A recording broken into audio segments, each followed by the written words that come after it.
संत रामपाल जी महाराज एक ऐसे महान संत जिन्होंने अपनी सतभक्ति, तत्व ज्ञान, करुणा और सेवा के बल पर समाज में नई मिसाल कायम की है।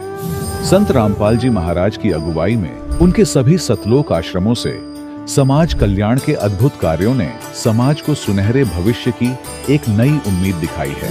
संत रामपाल जी महाराज से नाम दीक्षा लेने के बाद लाखों लोगों की लाइलाज बीमारियां जैसे कैंसर, एड्स आदि ठीक हुई।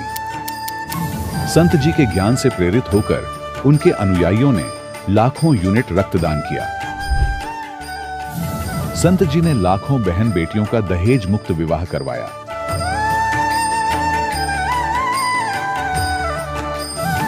संत जी ने लाखों लोगों का नशा छुड़वाया, करोड़ों उजड़े परिवार बसे।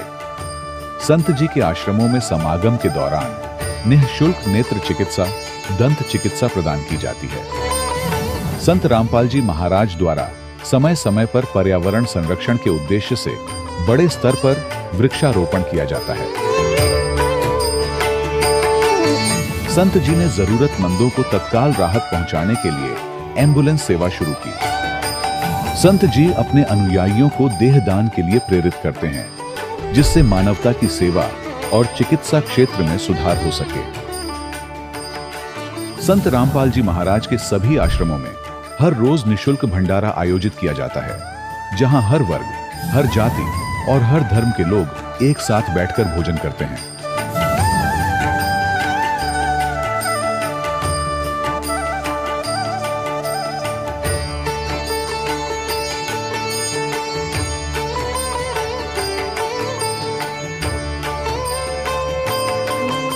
संत रामपाल जी महाराज की अन्नपूर्णा मुहिम ने गरीब और बेसहारा लोगों के जीवन में एक नई ऊर्जा और उम्मीद को जन्म दिया है। घर घर खाद्य सामग्री और जरूरी मदद पहुंचाकर संत रामपाल जी महाराज ने लोगों को दुख और मजबूरी से लड़ने की ताकत प्रदान की है।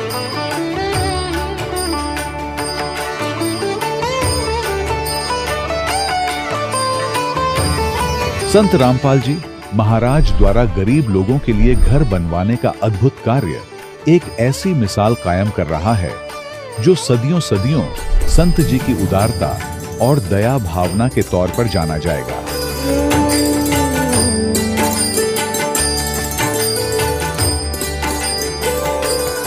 संत रामपाल जी महाराज के आश्रम में हजारों बुजुर्गों को सम्मान और प्यार के साथ जीवन जीने का अवसर मिलता है।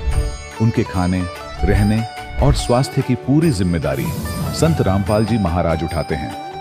अनाथ बच्चों के लिए संत रामपाल जी महाराज के सभी आश्रम किसी वरदान से कम नहीं। यहाँ उन्हें शिक्षा, संस्कार और भविष्य के लिए बेहतर अवसर प्रदान किए जाते हैं।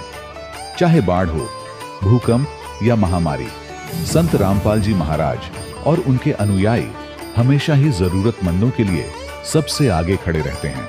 कोविड महामारी के दौरान संत रामपाल जी महाराज के आश्रमों से करोड़ों लोगों के लिए भोजन, दवाइयां और जीवन रक्षक सामग्रियां उपलब्ध कराई गई। चाहे गरीब की मदद हो या किसी शोषित और पीड़ित वर्ग के हक और सम्मान की लड़ाई, संत रामपाल जी महाराज ने हमेशा ही उनकी दबी आवाज को सरकारों तक पहुंचाया है और उन्हें उचित न्याय दिलवाने में अहम भूमिका अदा की है। समाज में आध्यात्मिक और सामाजिक मूल्यों के प्रति जागरूकता लाने में संत रामपाल जी महाराज हर कदम पर मानवता के सच्चे सेवक साबित हुए हैं। संत रामपाल जी महाराज का जीवन हमें सिखाता है कि सच्ची सेवा वही है जो निस्वार्थ भाव से की जाए। आइए हम भी इस महान सेवा के कार्य में इस महान संत से जुड़ें और संत रामपाल जी महाराज से नाम दीक्षा लेकर अपने जीवन को धन्य बनाएं।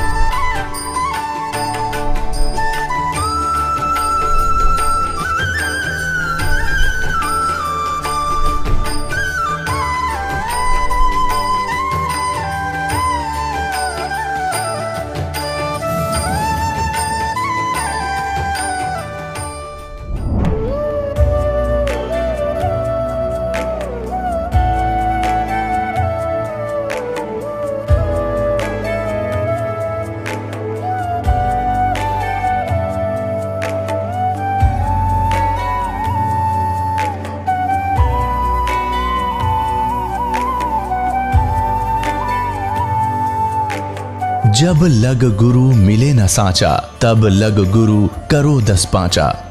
क्या गुरु बदल सकते हैं? क्या गुरु बदलने से पाप लगता है? आध्यात्म के इस मैदान में आखिर सही गुरु कौन है? गीता जी में वर्णित तत्वदर्शी संत कौन है?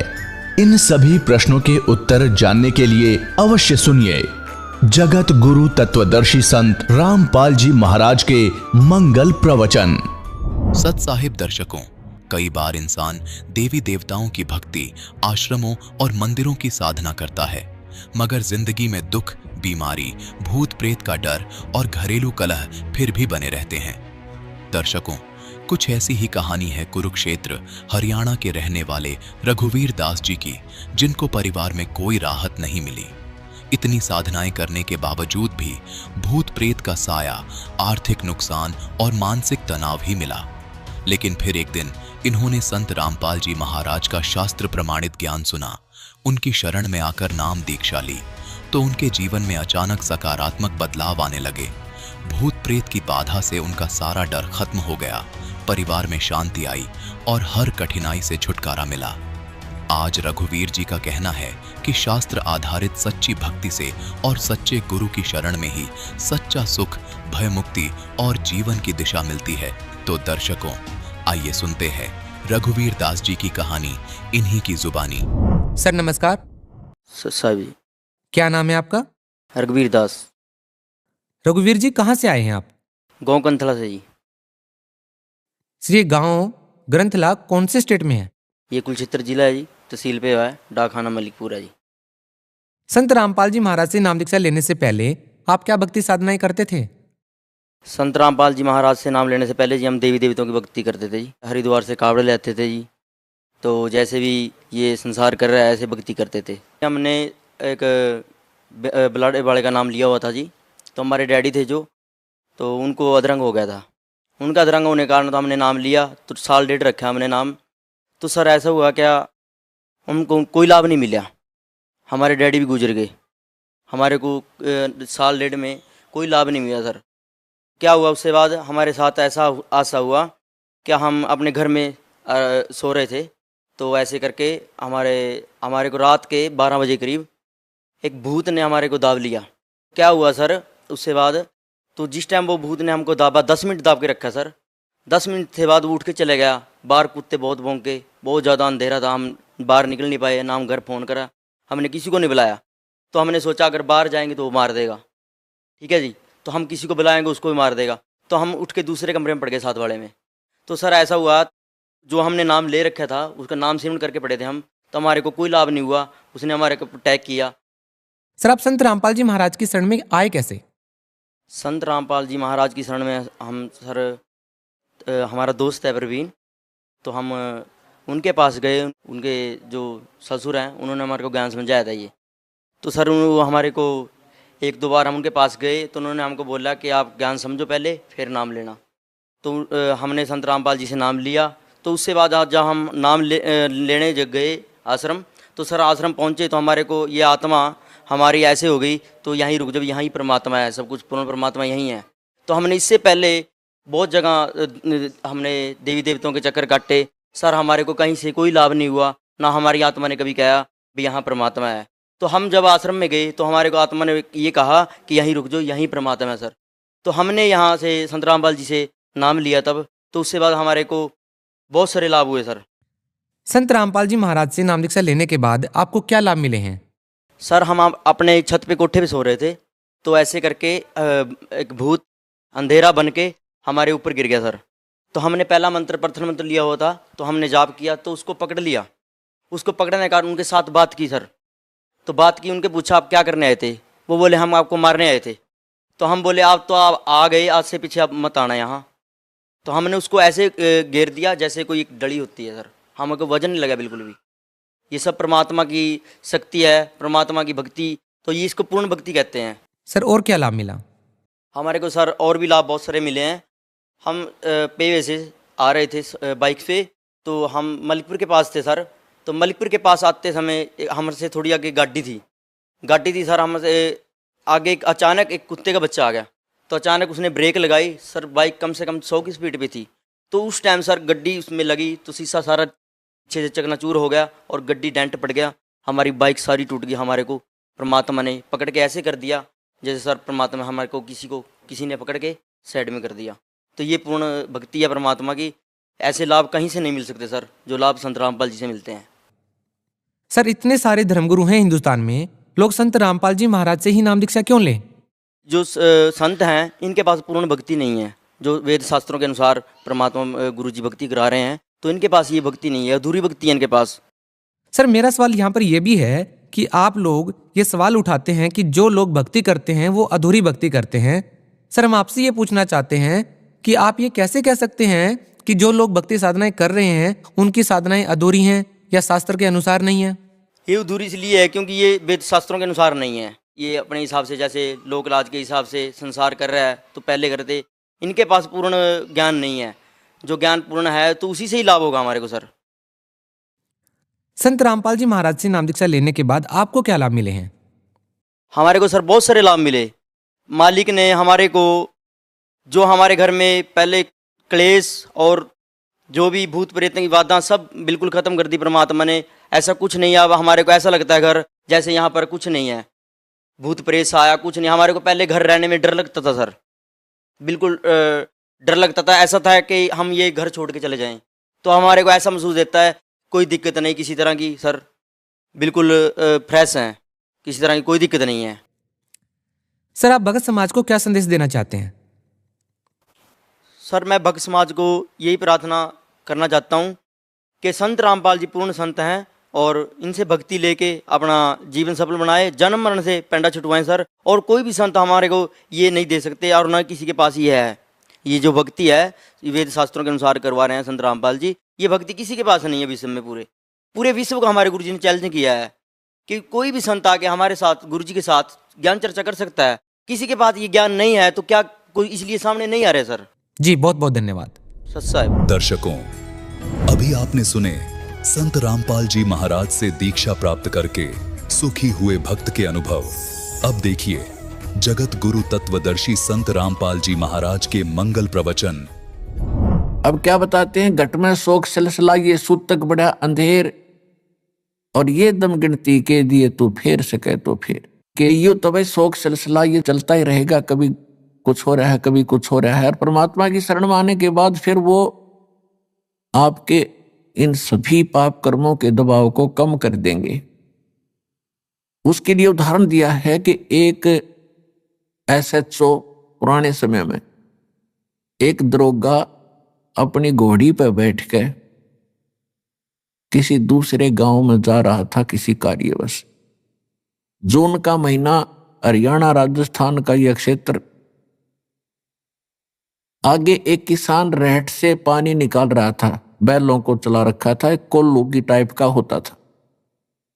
नीचे से बाल्टियां बांध कर पानी बाहर निकाला जाता था, बैलों से उसको चलाया जाता था। तो उस समय ऐसे ही ये टेक्निक होती थी।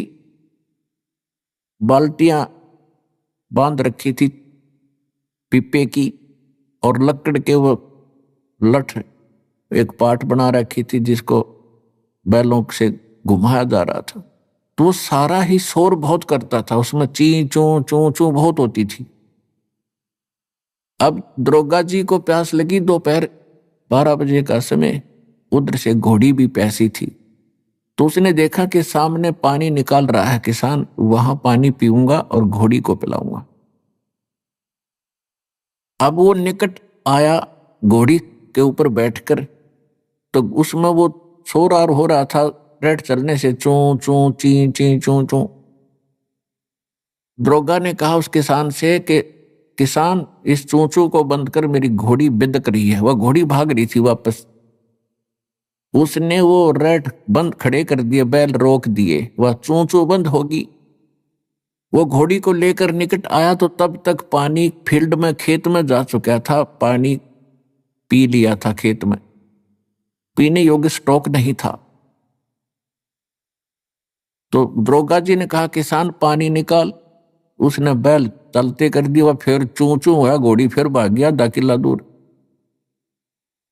तो उसने कहा ये चू चू बंद कर। किसान ने फिर बैल रोक दिया, फिर निकट आया, पानी नहीं मिला। उसने कहा फिर पानी चला, पानी चलाते वो फिर चूं चूं शुरू हुई, घोड़ी भागी। तब किसान ने कहा दरोगा जी इस चूं चूं में पी लो, पीना है इतना दोनों मरोगे, क्योंकि पानी चूं चूं में मिलेगा। तो पुण्यात्माओं इस काल ने आपके यहाँ चूं चूं ला रखी है, इस चूं चूं में पी गए तो पी गए, ना तो फिर दुर्गति भारी हो जाएगी। घट में शोक सिलसिला ये सूतक बड़ा अंधेरे, ये दम गिनती के दिए भाई फेर सके तो फेर। ये सांस का सेवन कर सके तो कर ले, ना तो यो एक दिन समाप्त हो जाएगा। बाका पर्दा महल का कोई न जाने भेवे, बिन सतगुरु क्यों पाइये ये अटक रहा सुखदेव। बाके पर्दे हम गए भाई सतगुरु के उपदेश, शिव ब्रह्मा विष्णु रटत हैं पार न पावे शेष। मौला कहो मुर्शिद कहो खालिक कहो खुदा, अल्लाह कहो अलख कहो आवागमन न जाए। जय गोपाल दंडवत करो चाहे पैरों पड़ प्रणाम, पर दुआ करो दिल पाक से ये असला असल सलाम। परमात्मा कहते हैं कि ऊपरले मनते आप अन्य जो भी साधना करते हो या प्रणाम करते हो, उसके लिए बताया है कि हृदय से प्रणाम करो, तब आपको प्रणाम यज्ञ का फल मिलेगा। कुल का खामिंद एक है दूजा नहीं गंवारे, सबका मालिक एक है दो नहीं है, और दो कहे सो दो की फिर पकड़ा जा दरबार। अब क्या बताते हैं परमात्मा, कबीर पुरुष शेर मुकट है कोट भानु उजियार, वो दाता जग मंगता वो समर्थ सृजनहार। गरीबदास जी बता रहे हैं कि कबीर पुरुष सिर मुकट है, परमात्मा सतलोक में बैठे हैं सिंहासन पर, उनके सिर पर मुकट है और कोटि करोड़ सूर्यों जैसा उनकी प्रकाश है। कबीर पुरुष सिर मुकट है कोटि भानु उजियारे, वो दाता जग मंगता वो समर्थ सृजनहारी। वो सबका दाता, उसके अतिरिक्त सभी जितने देवी हैं देवता हैं, ब्रह्म पर ब्रह्म, और ये ब्रह्मा विष्णु महेश राजपाट राजा प्रजा, ये सभी मंगते हैं उस परमात्मा के याचक, और वो समर्थ दाता सबका सृजनहार और सबको सब कुछ देने वाला दाता है। जोग जीत करुणा में ये मुनिंद्र कहो कबीर, 12 पंथ चलाई या फिर डिगे बदावे धीरे। राज तपक 14 सही रपती कोट असंख्य, जा हृदय सतनाम नहीं वो राव नहीं वो रंग। अब गरीबदास जी क्या कह रहे हैं कि जिसके पास पूरी पृथ्वी का भी राज्य हो और वो भक्ति नहीं कर रहा है तो वो राजा नहीं है, वो तो एक रंक व्यक्ति है, रंक अध्यात्म मार्ग का। और उससे अधिक बताया है कि राम रटत दारिद्र भलो, दारिद्र माने निर्धन व्यक्ति, और चाहे टूटी हो घर की छान, वो सुंदर महल किस काम के, जहां भक्ति नहीं भगवान। पूरी पृथ्वी के प्रधानमंत्री राष्ट्रपति से एक मजदूर करोड़ों गुना अच्छा है उस मालिक की नजरों में जो सत भक्ति कर रहा है। वो कंगाल है, वो साहूकार है, वो भक्ति वाला। सब रावण पति रावे हैं, जक रोम रोम धुन हो, दम खाली नहीं नाम बिना छत्रपति है सोए। हम सुल्तानी नानक तारे दादू को उपदेश दिया, जात जुलाहा भेद न पाया वो काशी माहे कबीर हुआ। नानक तो निर्भय किया वही गुरु सत जाने, अगली पुरुष पिछाणिया वो पूर्ण पद निर्वाणे।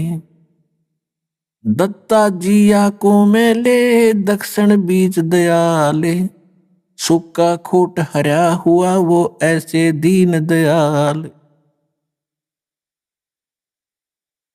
दादू को सतगुरु मेले वो दही पान की पीक, बूढ़ा बाबा जिसे कहें ये दादू की नहीं सीख। दादू के सिर पर सदा वो अदली असल कबीर, टक्कर मारी जद में ले फिर सांभर के तीर। दादू ध्यान उल्लंघिया 3 दिवस 3 रात, आगे से आगे में ले वो शब्द स्नेही साथ।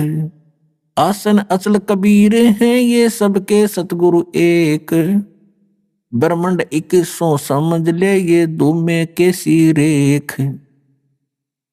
देही को सतगुरु कहे ये सब धुंधर ज्ञान, 4 दाग आवे नहीं वाको सतगुरु जान। दादू का पिंजर पड़ा और नानक की देह, इनमें सतगुरु कौन सा हमको बड़ा संदेह। अब क्या कहते हैं गरीबदास साहिब जी बता रहे हैं परमात्मा से प्राप्त ज्ञान से कि देही को सतगुरु कहें ये सब धुंधर ज्ञान, यानी ये बॉडी जो ऊपर है इसके नीचे एक और बॉडी है सूक्ष्म शरीर। वो सूक्ष्म शरीर के अंदर हम जो भी साधना करते हैं उससे वो सूक्ष्म शरीर चार्ज होता है,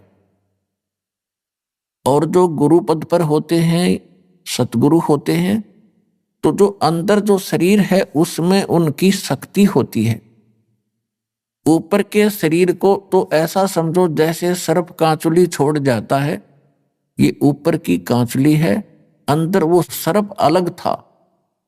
तो ये ऊपर जो बॉडी सूक्ष्म आपको दिखाई दी है जो माता पिता से हमें प्राप्त हुआ है, ये तो एक कांचुली समझ लो सर्प वाली, और इसके अंदर ओरिजिनल शरीर है वो है सतगुरु, और उस शरीर में वो शक्ति युक्त है। ऊपर से चाहे उसका 5 तत्वों का बॉडी कैसा ही लगता हो आपको, चाहे पुराना हो, टूटा फूटा हो, काला हो, पीला हो, सफेद हो, लेकिन अंदर जो वस्तु है वो है सतगुरु जो इस बॉडी के अंदर है।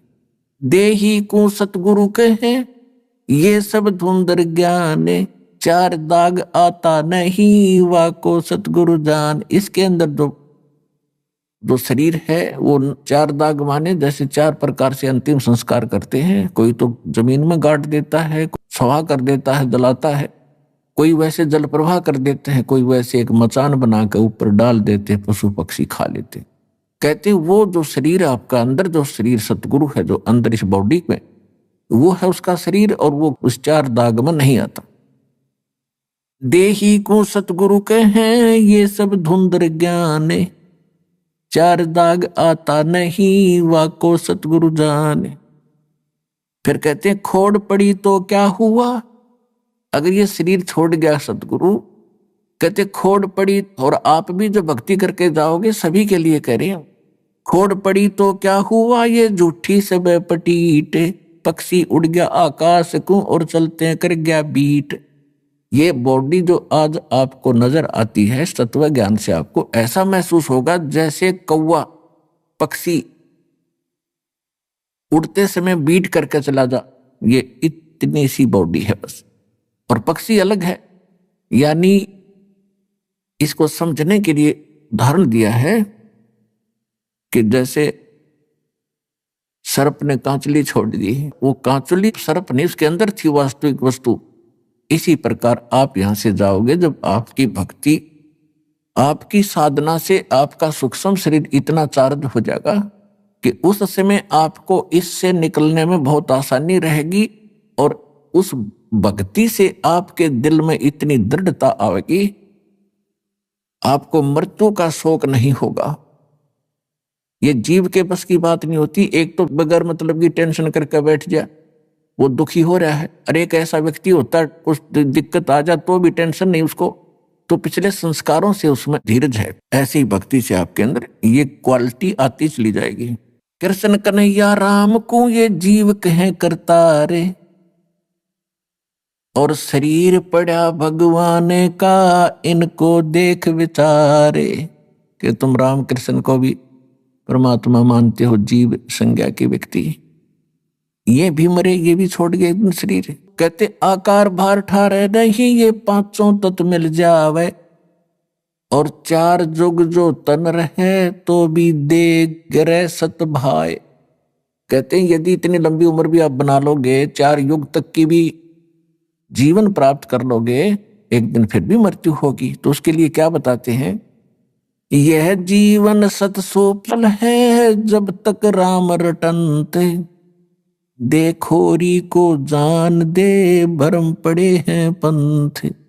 कि ये जीवन चाहे कितना ही आपका जितना भी है, इसमें इसकी सफलता उसी में है जब तक आप भक्ति करते हो, और भक्ति नहीं करते हो तो चाहे 4 युग भी जीवित रहना कोई यूज नहीं इस जीवन का। फिर क्या बताते हैं, सतगुरु साहेब एक है दूजा भरम विरोधे। अब गरीबदास जी स्पष्ट कर रहे हैं कि सतगुरु और परमात्मा एक ही होते हैं, और दूसरा उसमें कोई समझता है तो उसकी अपनी बुद्धि के सत्र में कमजोरी है। सतगुरु साहेब एक है ये दूजा भरम विरोधे, बिन सतगुरु सूझे नहीं चाहे पढ़ो 18 बोधे। बिन सतगुरु के आप चाहे वेद पढ़ो, 18 बोध पढ़ो, कितना ही ज्ञान ग्रहण करो, आपको कुछ भी समझ नहीं आवेगा। गुरु बिन काहुन पाया ज्ञाना, जो थोथा बुछड़े मूड किसाना। गुरु बिन वेद पढ़े जो प्राणी, समझन सार रहे अज्ञानी। और फिर क्या करें गरीबदास जी, सतगुरु और साहेब एक ही समझना। यानी ये ज्ञान जो आज आपको मिल रहा है, ये भगवान बिना नहीं बताया जा सकता, और भगवान इस दास पर राजी है। ऐसा अनमोल ज्ञान ऋषि मैं ऋषि ब्रह्मा विष्णु महेश शर पटक कर मर गए, चले गए। इनको वेद समझ नहीं आई, इनको गीता समझ नहीं आई, इनको पुराणों का ज्ञान नहीं। गुरु मानुष कर जानते ते नर कहिए अंध, ओवे दुखी संसार में फिर आग काल के फंद। तो यहां भी गरीबदास जी कह रहे हैं, सतगुरु साहेब एक है ये दूजा भरम विरोध, और बिन सतगुरु सूझे नहीं चाहे पढ़ो 18 बोध। गल घोटा गुरुआ घने ये फांसी दे अड़ाए, और 12 तिलक बना के फिर जमपुर दे धकाए। अब क्या बता रहे हैं गरीबदास जी कि ये झूठे गुरु, ये गल घोटा गुरु घने कह देते हैं गुरु बदलना नहीं चाहिए, और गुरु का पद प्राप्त करके ये कोरा नकली ज्ञान देते हैं, उनके विषय में कहते हैं गल घोटा गुरु घने, और ये फांसी दे अड़ाए, बांध देते हैं इनको कि ये मेरे शिष्य हैं, किसी और की सत्संग में नहीं सुनना है, और उनके पास ज्ञान नहीं है। तो कहते हैं 12 तिलक बना के 12 तिलक माथे का बना लेंगे, बड़ा महापुरुष और विद्वान नजर आवेगा, और कहते हैं फिर काल के लोक में धक्का दे देते तुमको गलत साधना करवा के।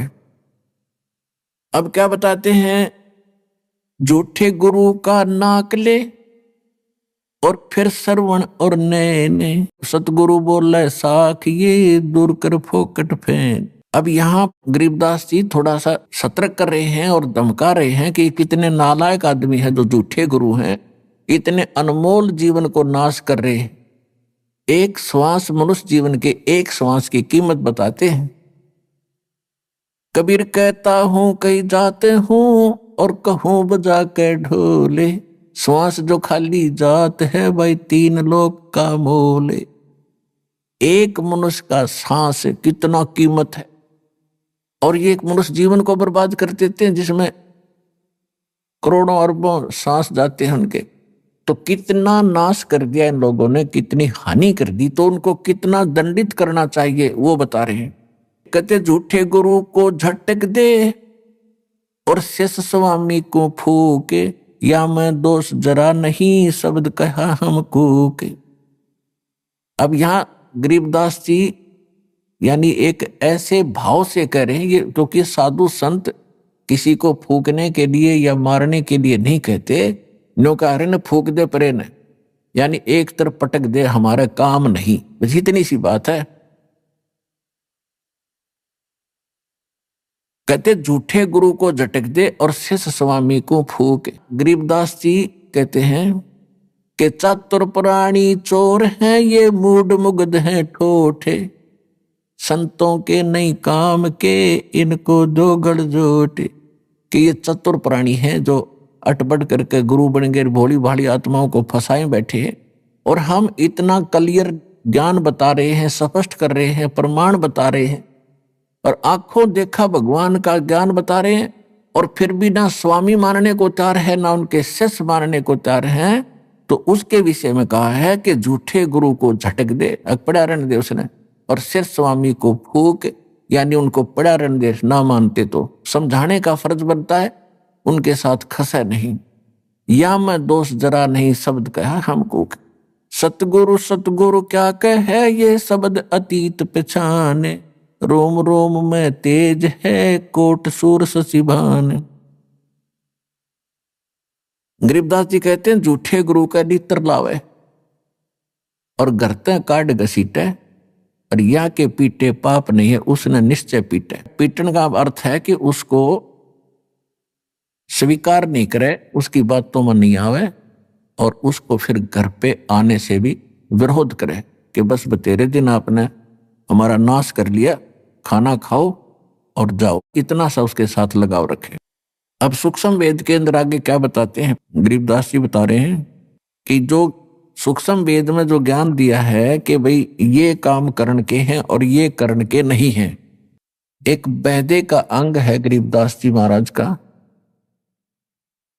उसमें क्या बताया है कि जो इस प्रकार के साधक हैं वो अपना जीवन व्यर्थ कर रहे हैं। कैसे? सट दर्शन सट बेख कहाँ में, बहुविध दोनों दार मचावे, ये तीर्थ व्रत करत तरबीता, वेद पुराण पढ़त है गीता। सट दर्शन ये 6 प्रकार के भेख हैं, जैसे कोई वैष्णव, कोई नाथ, कोई कनपाड़ा नाथ, कोई सन्यासी, गिरिपुरी। कहते हैं इनको अगर आप देखोगे, जनसाधारण इनकी क्रियाओं को देखता है तो बड़ा आकर्षित होता है और ये सोचता है भी महापुरुष पड़ा है। कैसे? जैसे गर्मियों के दिनों में 5 धुने लगाकर बीच में बैठ जाता राख लपेट के, आदमी तो इन्हों समझा भी महात्मा के कमाल है। तो और फिर सर्दियों के दिनों में एक टपाई के ऊपर एक मटका रखेंगे, उसमें सैकड़ों खुराक बना लेंगे, उसमें पानी डालने जाएंगे और नीचे बैठ जाएगा। पो के महीने में, जनवरी के महीने में आम आदमी तो वैसे ठुठ रहे, स्वेटर जर्सी पहने हुए भी सर्दी लग रही है और वो बैठा उस ठंड में नीचे। तो आम आदमी ने सोचा भी महात्माएं पड़ा है। परमात्मा कहते डंब करें डूंगर चढ़े, ये अंतर झिन्नी झूले, जग जाने बंदगी करें, ये बोवें सूल बबूल। ये तो डले ढोरे। अब क्या बताते हैं? सट दर्शन सट बेख कहाँ में, बहुविध दोनों धार मचावे, तीर्थ व्रत करें तरबीता, ये वेद पुराण पढ़त है गीता। वेद पढ़े, पुराण पढ़े और गीता, और क्या कहेगा पता नहीं इनको। अब संस्कृत में घोट लिया, आरती की तरह बोल दिया, श्रोता अशिक्षित। न सोचे महापुरुष है भाई, कमाल कर दिया इसने तो, संस्कृत बहुत आवे है। ओ हो बस क्या बात के नाम ले लो इस तरह कक्का पता नहीं था। इस प्रकार के ड्रामाबाजी में हम मूर्ख बने रहे, क्योंकि हमें स्वयं ज्ञानी। अब दास का उद्देश्य है कि आपको पारखू बनाऊं, ऐसा विद्वान बना दूं, चाहे ब्रह्मा विष्णु महेश आ जाए यहाँ पर, वो आपसे मुंह की खा कर जाएंगे इस ज्ञान के आधार से।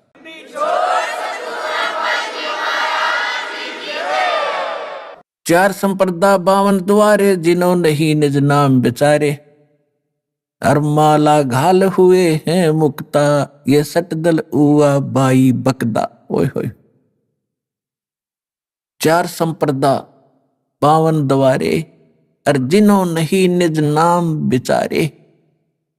कोई कुछ नाम देता है, कोई कुछ नाम देता है, कोई कुछ साधना का मंत्र बताता है। कहते हैं गीता पढ़ते हो, वेद पढ़ते हो, वेद और गीता में है कहीं ये मंत्र जो तुम दीक्षा देते हो? वेदों में यजुर्वेद अध्याय नंबर 40 के मंत्र नंबर 15 में केवल एक ओम मंत्र है। ओम कर्तु समर किलबे समर कर्तुम समर। ओम नाम का जाप काम करते करते सिमरण करो, विशेष कसक के साथ, यानी सच्ची श्रद्धा से जाप करो। और मनुष्य जीवन का मूल कर्तव्य जान के ये भक्ति करो, तो ये तो ब्रह्म का जाप है। और यजुर्वेद अध्याय नंबर 40 के मंत्र नंबर 10 में वेद ज्ञान दाता वही है जो गीता ज्ञान दाता। वो कहता है कि कोई तो परमात्मा को संभवात कहता है, संभवात माने जन्म लेने वाला, और कोई उसको असंभवात कहता है कि वो जन्म नहीं लेता। संभवात कहने वाले आकार में आए अवतार मानते हैं और असंभवात उसको निराकार मानते हैं। तो परमात्मा कैसा है इसकी जानकारी तत्वदर्शी संत बताते हैं, उनसे पूछो, विस्तार के साथ बताएंगे। तो इससे सिद्ध है कि वेद ज्ञान और गीता ज्ञान ये दोनों इनकम्प्लीट हैं, लेकिन गलत नहीं कह सकते इन ज्ञानों को। फिर यजुर्वेद अध्याय नंबर 40 के मंत्र नंबर 17 में कहा कि वो पूर्ण परमात्मा तो गुप्त है और मैं ब्रह्म हूं। वेद ज्ञान दाता कहता है ब्रह्म लोक रूपी दिव्य आकाश में रहता हूं और मेरा एक ओम मंत्र है। तो ये बाकी मंत्र कहां से घसीट लाए ये?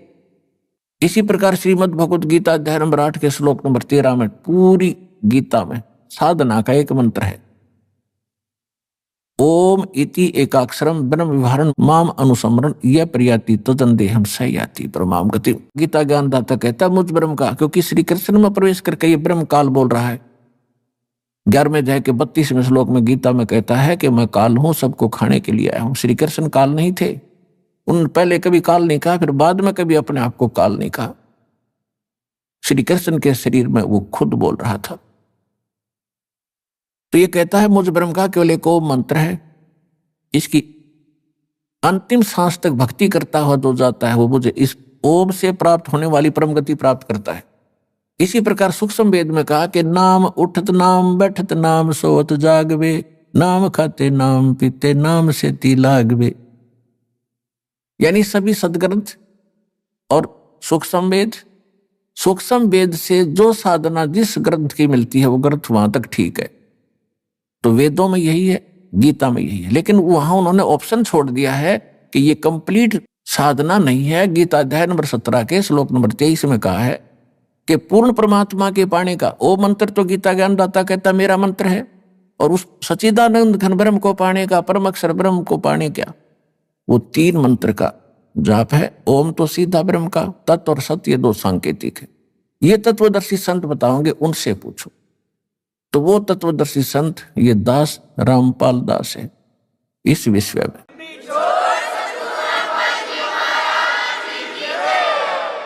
अब क्या बताते हैं, सठ दर्शन सठ भेख कहावे, बहुविध दो दो धार मचावे, तीर्थ व्रत करे तर बीता, वेद पुराण पढ़त है गीता। तीर्थों पे जाने का कहीं गीता में लिखा है? व्रत करने का गीता जी में लिखा है? नहीं लिखा। 6 अध्याय के 16वें श्लोक में श्रीमद् भगवत गीता में तो ये प्रमाण दिया है कि जो अर्जुन ये योग यानी भक्ति साधना न तो अधिक खाने वाले की सफल होती है और न बिल्कुल ना खाने वाले यानी व्रत रखने वाले। जैसे एकादशी का व्रत रखते हैं तो उस दिन कुछ नहीं खाते, जल आचमन करते हैं, तो वो साधना गलत है, वेद गीता के विरुद्ध है। और तुम व्रत करते हो तो इसको कहते हैं, गीता अध्याय नंबर 16 के श्लोक नंबर 23 में कहा है कि शास्त्र विधि को त्याग कर जो मनमाना आचरण करते हैं उनको न तो कोई सुख होता है, न उनकी गति होती है, न ही उनको कोई सिद्धि प्राप्त होती है, अर्थात यूजलेस। तो यहाँ सूक्ष्म वेद में गरीबदास साहिब जी परमात्मा से प्राप्त ज्ञान के आधार से कह रहे हैं कि सठ दर्शन सठ भेख कहावे और बहुविध धून धून धार मचावे। वो देखो इनकी साधना बड़ी कठिन, अरण्यों से चब डूंडा ठा रखा है न तय, और कहते तीर्थ व्रत करें तरबीता, और वेद पुराण पढ़े ये गीता। खाक पढ़ा फिर गीता को उन्होंने 4 संप्रदा 52 दवारे, जिन्होंने ही निज नाम बेचारे। उन्होंने निज नामों के ऊपर कभी सोचा भी नहीं, देखा देखी जो गुरु ने दे दिया आगे वो देने लगे। ये साधना गलत थी। और माला घाले हुए हैं मुक्ता, 4 माला पैर करने सोचा हो गए पार। सट दल उआ बाई बकदा, उआ बाई बक क्या करते, इनको कोई ज्ञान नहीं था। श्री कृष्ण को सर्वेश्वर महेश्वर ब्रह्मा विष्णु महेश अजरो अमर है, इनके कोई माता पिता नहीं, इसको उआ बाई कहते हैं। अटबट बकवास करते थे ये। माला घाल हुए हैं मुक्ता, ये सट दल उआ बाई बकदा। बैरागी बैराग न जाने, बिन सतगुर नहीं चोट निशाने। ओए अभी आपने सुने संत रामपाल जी महाराज के मंगल प्रवचन। आइए अब सुनते हैं संत रामपाल जी महाराज से नाम दीक्षा लेकर सतभक्ति करके अद्भुत लाभ प्राप्त करने वाले अनुयायी के विचार। इनसे मिलिए, ये हैं अलवर राजस्थान के रहने वाले प्रभु जी।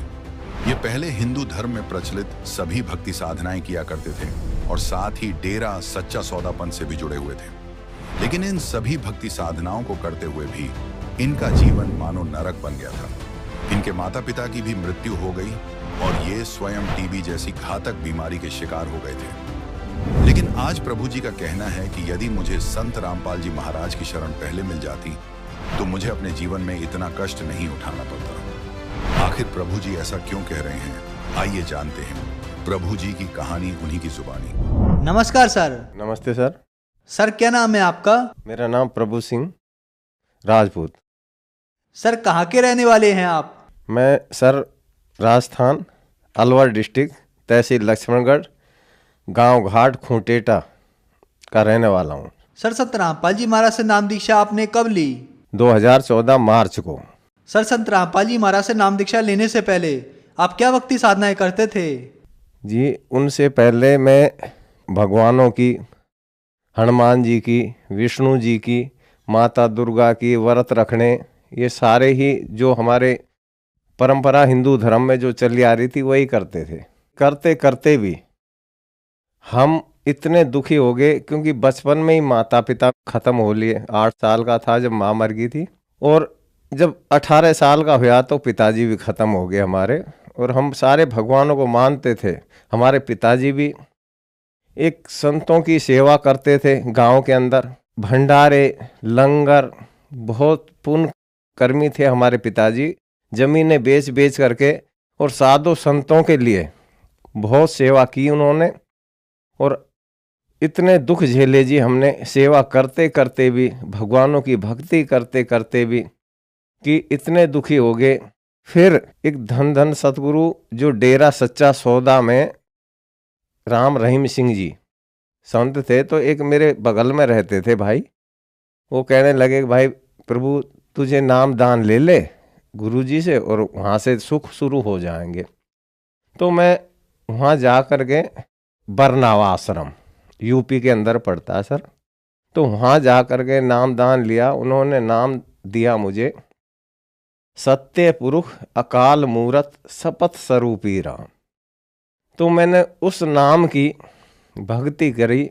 मैंने वो नाम लिया था 2005 में और सर उसकी भक्ति करते थे और हम नाम चर्चाएं करते थे गलियों में। हर संडे की, वीरवार की, कहीं शुक्रवार की कहीं होती थी, ऐसे एरिया बांट रखे थे। तो मैं भजन लगाता था कि नाम ही दवाई है सब रोगों की, नाम लेने में सुख आए बेशुमार, और नाम भूलने से दुख आए बेशुमार। नाम ही दवाई है सब रोगों की।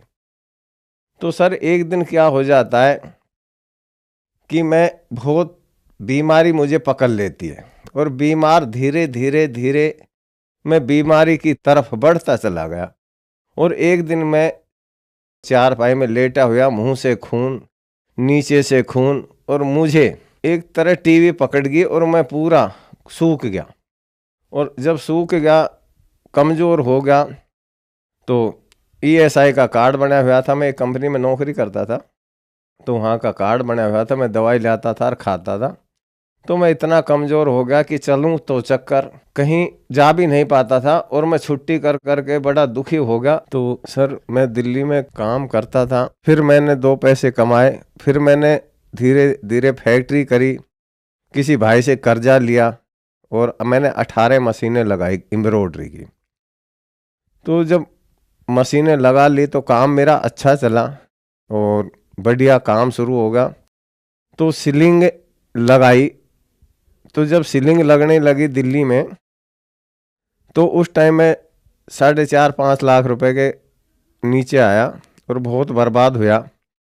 और उस टाइम मैंने ये सोचा कि हे भगवान अब मैं क्या करूं। मैं 3-3 लाख 4-4 लाख रुपए महीना काम करता था, और फिर भी 1 रुपया नहीं बचता था, किराया भी नहीं दिया जाता था मेरे से, और बड़ा परेशान रहता था। तो करते करते मैंने एक दिन यही सोचा कि हे परमात्मा, क्या करूं, मैं अपने बच्चों को भी जहर दे दूं, मैं भी जहर खा जाऊं, क्यों किराया भी नहीं बचता था, ना फैक्ट्री का किराया दिया जा, कर्जे हो गए मेरे ऊपर। और कई बार मैंने ये सोचा था, उस टेंशन में इतना बीमार हुआ कि कई बार अरदास करता था फोटो के आगे, गुरु जी की के आगे, कि हे परमात्मा मुझे उठा ले, इससे बढ़िया। तो ये हमारे गुरु जी थे उस टाइम, डेरा सच्चा सौदा वाले राम रहीम सिंह जी, क्योंकि इतना बर्बाद होगा कि मैंने आस ही छोड़ दी। सर, आपने बताया कि आप जो साधनाएं करते थे उनसे आपको कोई लाभ नहीं मिला। जब आप 8 साल के थे तो आपकी माताजी की मृत्यु हो गई, और जब आप 18 साल के हुए तो आपके पिताजी की मृत्यु हो गई। इतने कष्ट आपने झेले। जब आप बड़े हुए तो आपने डेरा सच्चा सौदा सिरसा से नाम उपदेश लिया। नाम उपदेश लेते ही आपको टीबी जैसी भयानक बीमारी हो गई, आपके मुंह से खून आने लगा। फिर आपने फैक्ट्री लगाई, आपकी फैक्ट्री भी बर्बाद हो गई। फिर आपने सोचा आखिरकार मर जाना ही बेहतर है, आत्महत्या करने की सोची। तो सर, इन सब परेशानियों के बीच आपको संत रामपाल जी महाराज की जानकारी कहाँ से मिली? जी, संत रामपाल जी की महाराज की जानकारी, क्योंकि जब मैं बीमार था, 4 पाई पे लेटा रहता था, तो मैं पहले हमारे गुरुजी धन धन सतगुरु का मैं सत्संग देखता था, और सत्संग देखने के बाद फिर मैं आगे चला था चैनल पे। तो जब मैंने इनका देखा तो गुरुजी कहने लग रहे कि भाई ये तो सब नकली पंथ हैं और ये काल के पंथ हैं। तो मैंने, आज मालिक मुझे क्षमा करे वो परमात्मा, कि उस टाइम भगत जी मैंने संत रामपाल जी महाराज को बहुत उल्टा सीधा बोलता था सर, बहुत गलत बोला मैं, परमात्मा आज माफ करे। मैं जब टीवी देखा तो जब गुरुजी ने कहा कि सारे जितने भी पंथ हैं, जितने भी संत हैं, सब काल के पंथ हैं, तो सर मैंने बहुत उल्टा बोला। मैंने टीवी बंद करके आगे चला दिया, सत्संग नहीं देखा संत रामपाल जी महाराज का। फिर दूसरे दिन सर फिर मैंने वही अपना डेरा सच्चा सौदा गुरु जी का सत्संग देखा, राम रहीम सिंह जी का। फिर मैंने मुझे ये गुरु तो ये तो निंदा करते हैं। मैंने दूसरे दिन फिर टीवी देखा, फिर मैंने आगे टीवी चला दिया, फिर मैंने सत्संग नहीं देखा संत रामपाल जी महाराज का। फिर तीसरे दिन फिर मैंने डेरा सच्चा सौदे वाले का सत्संग देखा अपने गुरु जी का। फिर मैंने आगे जब टीवी चलाया तो फिर संत रामपाल जी महाराज ने वेद उठा रखे थे, वेद, और वेद में लिखा हुआ कि कबीर देव मुर्दों को भी जिंदा कर देते हैं।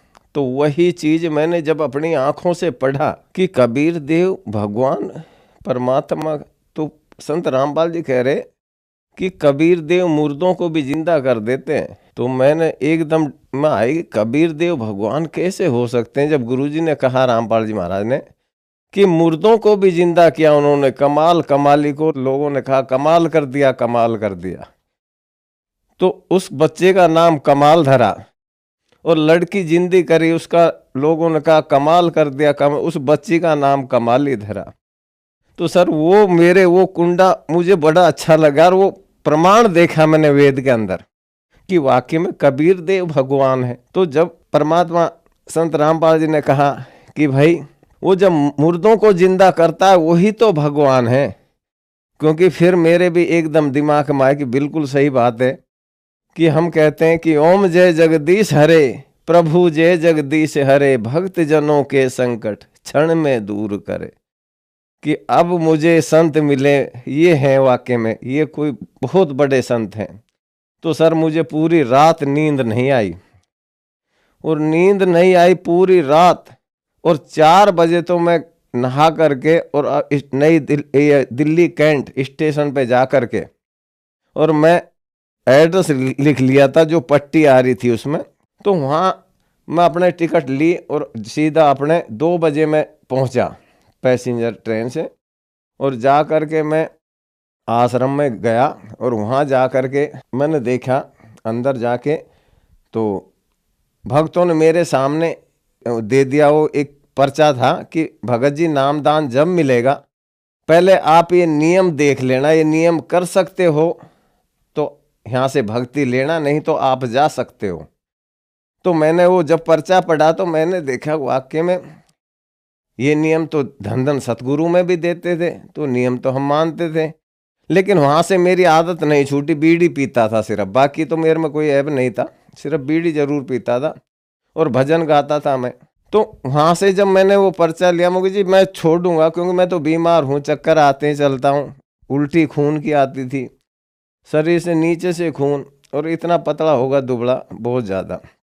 तो वहाँ जा कर के मैंने जब नाम दान लिया, तो जब देवताओं के ब्रह्मा विष्णु महेश दुर्गा गणेश 5 मंत्र ये इनके भगवानों के, और परमात्मा ने जो मंत्र दिए मुझे 7 मंत्र, मेरी आत्मा गदगद होगी सर उस दिन। मैंने उसी टाइम ठान लिया कि वाकई में आज मैं सही मार्ग पे आया हूँ।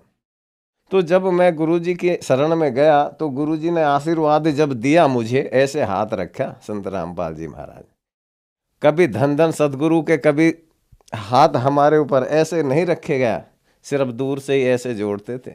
लेकिन जब गुरुजी संत रामपाल जी महाराज ने ऐसे आशीर्वाद दिया, तो कोई मेरे अंदर से काली परछाई निकल के गई और शरीर एकदम हल्का हो गया। मैं उसी टाइम समझ गया कि वाकई में आज सही मार्ग पकड़ गया। तो मैं जा कर के वहाँ दंडवत प्रणाम करी गुरुजी को, और जा कर के उसी दिन बड़ी खुशी होगी मुझे। और उसी दिन में, क्योंकि वहाँ मुझे ये भी ना पता था भंडारा है, लंगर, मैं तो बड़ी खुशी से भंडारा भी नहीं खाया, क्योंकि हम धन धन सदगुरु के जाते थे, वहाँ पे हम अपने पैसों से टोकनों से टोकन प्लास्टिक के खरीदते थे, उनसे हम भंडारा खाते थे। और यहाँ उस दिन तो मैंने खाया नहीं, लेकिन दोबारा फिर मैं गया 1 महीने बाद, तो वहाँ जब मैंने देखा वहाँ का आराम से घूम के, तो मैंने देखा खीर मिली मुझे, परमात्मा वो मौज कराई। खाने का जो घर में नहीं मिलता वो मालिक खिलाते हैं, और मैं वो देख करके और खुश हुआ कि वाकई में अब बहुत बढ़िया जगह आया हूँ। क्योंकि संत कभी पैसा नहीं इकट्ठा करते रहे, वो तो बच्चों को खिलाते हैं। वो महान संत जो अपने बच्चों के लिए खिलाते हैं, इस संसार में ज्ञान देने के लिए आते हैं वो संत। सर, संत रामपाल जी महाराज से नाम दीक्षा लेने के बाद श्रद्धालुओं को कुछ ना कुछ लाभ जरूर होते हैं, क्या आपको भी कोई लाभ प्राप्त हुए? हाँ जी, लाभ प्राप्त हुए। क्योंकि लाभ, मुझे सबसे पहला लाभ तो मुझे मिला कि ग्रंथों से ज्ञान। सबसे बड़ा लाभ तो मुझे ये मिला कि मेरी आत्मा गदगद हुई, प्रमाण सहित मुझे ज्ञान मिला, प्रमाणों सहित मंत्र मिले मुझे। क्योंकि गीता जी में कहा है कि ओम तत्सत, ये मंत्र हमारे गीता जी में लिखे हुए हैं कि कोई तत्वदर्शी संत बताएगा इन मंत्रों के बारे में। मैं जब संत रामपाल जी महाराज से नाम दीक्षा लेकर के आया घर, तो मैं रात को सो रहा था, तो संत रामपाल जी महाराज मेरी बगल में बैठे हुए और मेरा ऑपरेशन कर रहे हैं ऐसे। तो ऑपरेशन करके और अपने हाथ में कुछ गंध निकाल करके मुझसे कह रहे हैं कि बेटा तू तो काल के मुख में था, जा अब तुझे उम्र और दी और भक्ति कर डट के। तो मैं खड़ा हुआ एकदम, और मैंने लाइट जोड़ी और अपने भक्तमती को कहा कि हाँ गुरुजी थे क्या? कहने लगे सपना आया होगा। ठीक है, हो सकता है सपना आया होगा, मुझे गुरुजी मेरा ऑपरेशन करके गए, ठीक है, मुझे सपना आया होगा। सर उस दिन से मैंने दवाइयाँ भी खाना बंद कर दी, और धीरे धीरे धीरे आज आपके सामने खड़ा है दास, कोई बीमारी ना, कोई रोग ना, ठीक हुआ मैं। क्योंकि मुझे तो परमात्मा मिल गए। फिर मुझे बड़ी खुशी हुई, और मैं जब दोबारा गया आश्रम में, तो मैंने वहाँ का माहौल देखा, बहुत अच्छा माहौल, सब प्यार से बोलते हैं। तो वहाँ मैंने आते वक्त जब वहाँ से आया, तो मैंने वहाँ से किताबें ली, ज्ञान गंगा, और 25 किताबें लेकर आया था मैं शुरू में, और बड़ा खुशी था, बैग ले गया था, उसमें भर के लाया। और मैंने धन धन सतगुरु वालों के, जो बेचारे 4 पाइयों में जो पड़े थे, जो कोई दुखी था, बीमार था, उनके घर पहुंचा के बड़ी खुशी से कि भाई फलाना है, उसके घर दिया हूँ। मुझे वजह से मैं भी ठीक हुआ, भाई ऐसे वो भी होंगे।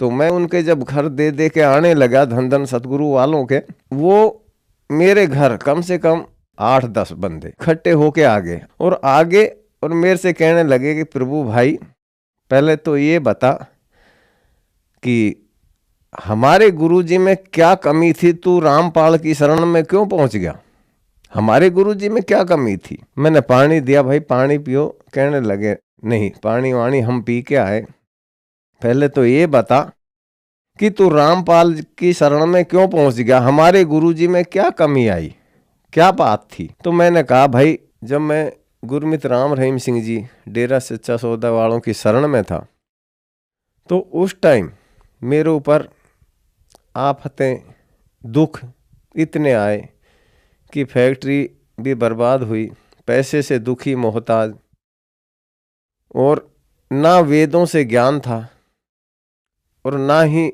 मुझे सच्ची भक्ति मिली, क्योंकि मुझे ज्ञान मिला संत रामपाल जी महाराज की शरण में, क्योंकि मुझे मंत्र मिले ओरिजिनल गीता में लिखे हुए।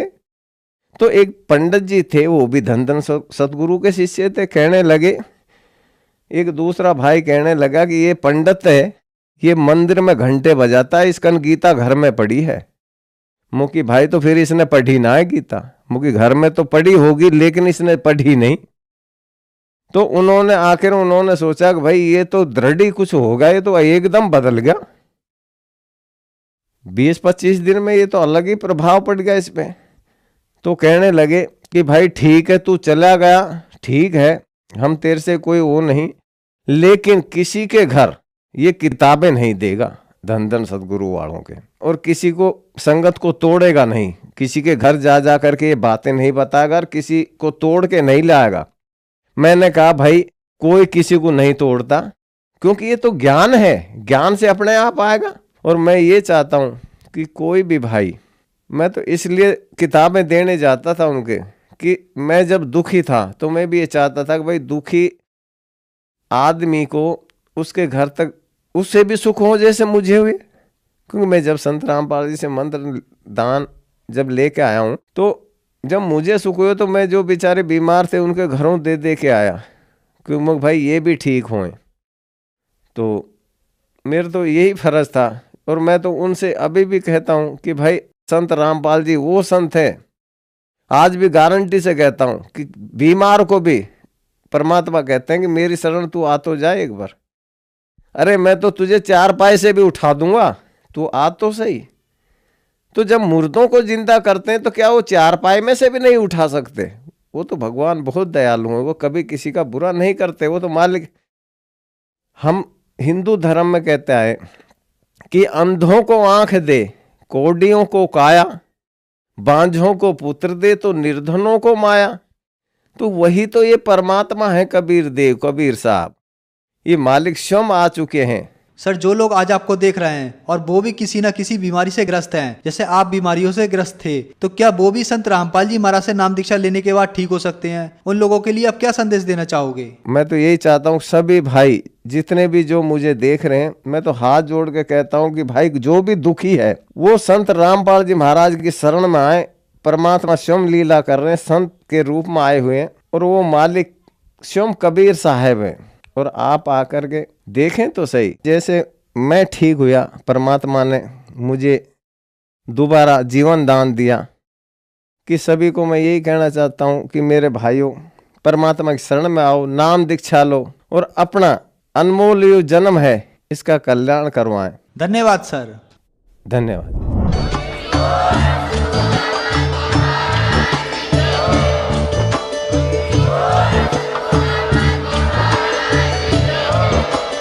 आप सुन रहे थे जगत गुरु तत्वदर्शी संत रामपाल जी महाराज जी के मंगल प्रवचन। अधिक जानकारी के लिए विजिट कीजिए हमारी वेबसाइट www.jagatgururampalji.org। संत रामपाल जी महाराज जी के शुभ आशीर्वाद से पूरे विश्व भर में 500 से भी ज्यादा नाम दीक्षा केंद्र हैं, जिन पर संत रामपाल जी महाराज जी द्वारा ऑनलाइन निशुल्क नाम दीक्षा दी जा रही है। अपने नजदीकी नाम दीक्षा केंद्र का पता करने के लिए संपर्क करें 8222880541।